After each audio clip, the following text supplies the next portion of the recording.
Hi everyone, I'm Christina from MovieMusings, and today I'll be reviewing The Help, released to audiences on August 10, 2011.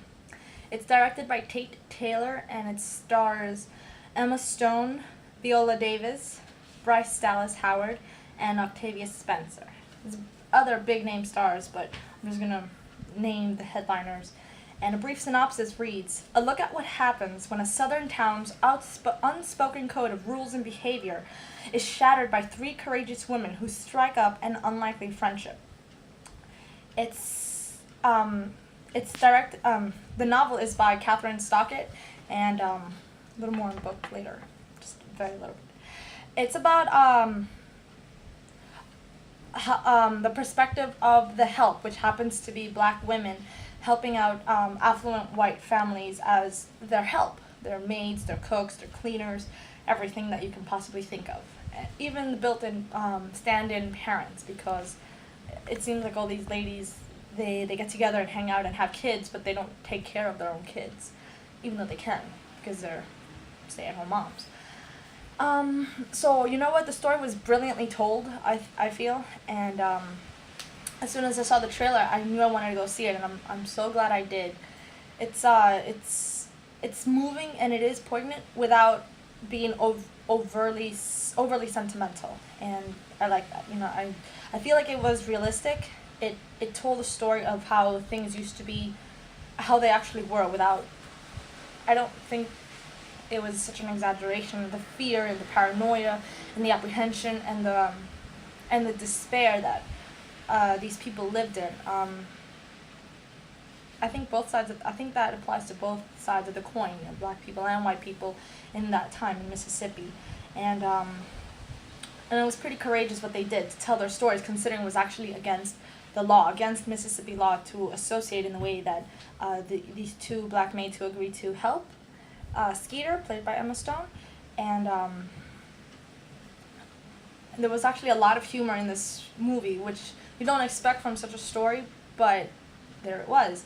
It's like the civil rights movement, except I don't know about you, but when I think of the civil rights movement, I think of politics and civilians protesting and participating in other forms of usually peaceful civil disobedience, and in a way this totally fits that criteria, but it's not at all with politicians. It's more just like people's daily life activities and their social dynamics.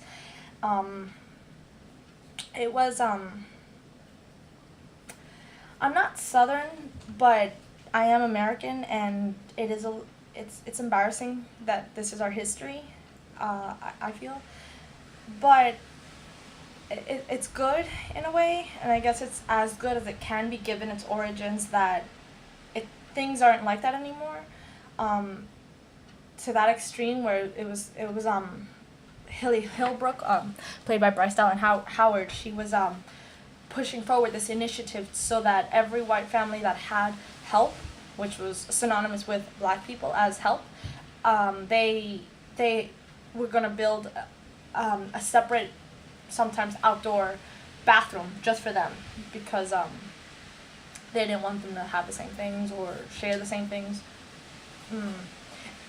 Yeah, I don't think things are like that anymore. I hope not. I've never been to Mississippi, but I don't know. No offense to modern day Mississippians or other Southern people, if I offended any, sorry. There is one character that I really liked. She was Miss Cecilia Foote. She wasn't racist at all, and it wasn't because she was trying to be PC or she was purposely reserving herself or anything like that. It was just that she was just so she was childish in the way that she found wonder and awe in the littlest things. Like, she was desperately trying to learn how to be a good housewife, as given the time, and she was just so excited just to learn how to properly fry and make a delicious chicken, and it was just adorable to see her behave that way and interact with her maid, who was trying to like put the social boundaries of like, you need to keep a distance from me because I am black, and she was just having none of that because she just wanted company. It was adorable. Also, I think it was pretty accurate, the costume designing, but I just thought it was, I just fell in love with it. I most of the dresses, I just kept thinking to myself, oh my god, I want that dress in my wardrobe. It's fabulous.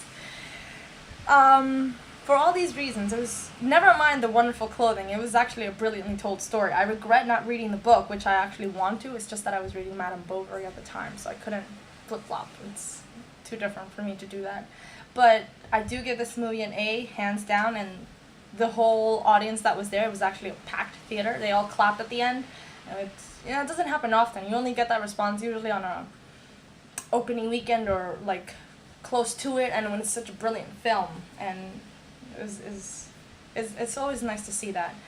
On a side note, if you have reservations about a film that you don't know you want to see, you can email myself or Sarajo at christinasarajo@gmail.com, and one of us would be more than happy to review a film for you in a timely fashion. Thanks so much for checking us out. Bye!